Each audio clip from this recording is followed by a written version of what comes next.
welcome to the FL Studio video tutorial on using the piano roll editor. The piano roll allows you to construct songs with unlimited complexity. That would be hard or impossible to do with a step sequence or grid. Notes in the piano roll are displayed as horizontal bars, and slides are shown as horizontal bars with little triangles on the left-hand side. You can preview tones by left-clicking on the preview board keys. The pitch is mapped from top to bottom. The horizontal dimension represents time, and each number in the piano roll ruler represents a bar. Click the channel's name in the title bar to select another channel to display in the piano roll.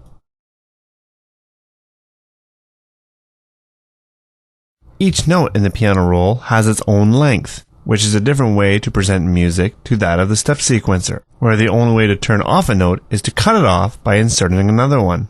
Switching to draw mode lets you draw, edit, and erase notes. The paint mode is similar to the draw mode, except that you can now enter multiple notes at a time.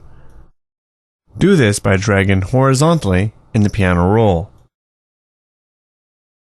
In draw or paint mode, left-clicking on the piano roll will insert a note. After that, you can drag it horizontally to size it in time. You can erase notes by right-clicking on them, or selecting the eraser tool and left-clicking on them.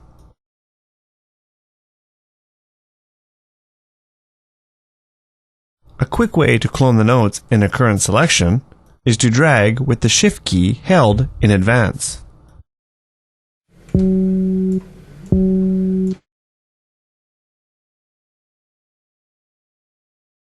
You can also draw complete chords at once instead of single notes. Right-click on the Draw Mode button and select from the pop-up menu the kind of chord you would like. Now when drawn into the piano roll, a whole chord will be drawn at once. You can use the Cut tool to easily split one or more notes. The Playback tool allows you to preview the current sequence by dragging it horizontally in the piano roll. In the piano roll, you can make groups of notes slide gradually from one pitch to another. For this purpose, you'll need to draw a special slide event, which will describe to FL Studio how the notes should be slid. Slides look like note events, however they have a small white triangle drawn on their left side. To draw notes, click the Slide toggle button. Here you can see the small white triangle. Slides do not produce a sound themselves, but instead make existing notes slide. When you draw a slide event, FL Studio will start sliding existing notes towards pitch, where the slide is positioned. You can draw notes and slides in 4 colors: green, cyan, pink, and yellow. The color you use will not make a difference to the note's sound, but is instead used when you are sliding, as slides will only apply to notes of the same color. For example, a yellow slide will bend the pitch of yellow notes, but will ignore green notes. This way you can have up to 4 notes sliding in different directions simultaneously. To select the current drawing color, click the appropriate button in the group selector. Okay, now there is another way to set note properties. You can double-click on a note to open its dialog box.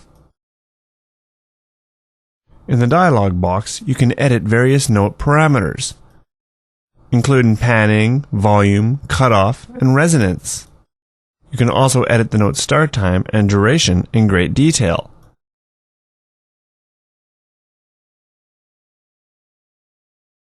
Lastly, the piano roll menu provides many important functions when working in the piano roll, such as copying and pasting notes and converting color groups, etc. You can access the piano roll menu from clicking the piano roll menu button.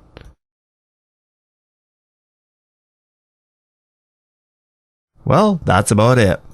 We hope you enjoyed this video and that you now have a good feel when using the piano roll in FL Studio. Of course, there isn't time in a short video to cover all the possible options. FL Studio comes with excellent online documentation, which you can use alongside this tutorial to answer more detailed questions as your knowledge of the program increases. Thanks for your attention and have fun with FL Studio.